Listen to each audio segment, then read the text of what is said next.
Hi, I'm Craig, and today on the Spec Show we're going to continue our discussion on concrete cutting with our 14-inch cutoff saws.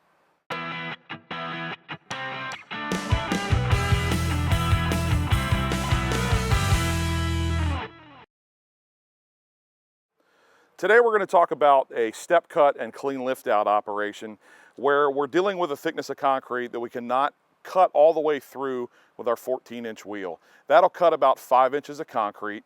We're dealing with about an 8-inch slab, so we have to come up with a plan to be able to adapt and overcome that problem. And the way that's done is with a step cut. We're going to make a series of relief cuts with our saws.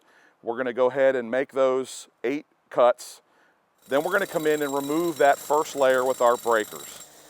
Doing so, we have to be very careful with our large breakers that have the ability to punch through this concrete that we don't impact the void space and injure our victim any further than they're already injured.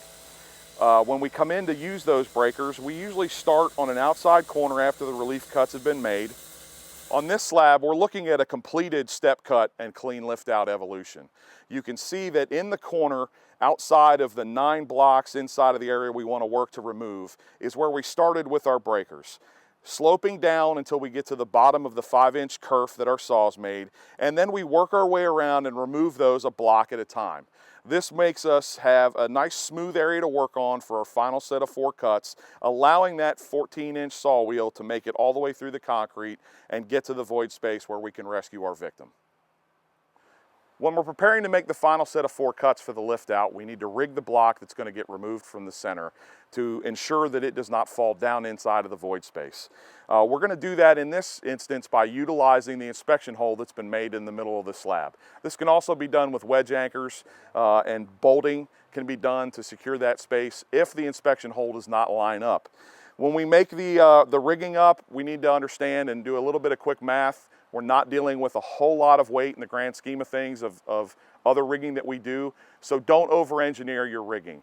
In this instance, we're just using a short piece of rebar and some 1-inch webbing that will drop down through the hole. It'll capture the bottom of that slab, and then a quick square knot over top of our long 4x4 is all we're going to need to do to capture that load and secure it so that once the last 4 cuts get made, we can remove the block and gain access to the victim. This has just been a quick overview of the surgical lift out and step cut operation.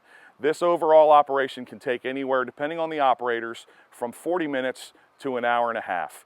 Train hard, and this evolution will get quicker for you in the long run. I'm Craig with Spec Rescue International. For more information on our technical rescue classes or any of our course offerings, find us online at specrescue.com.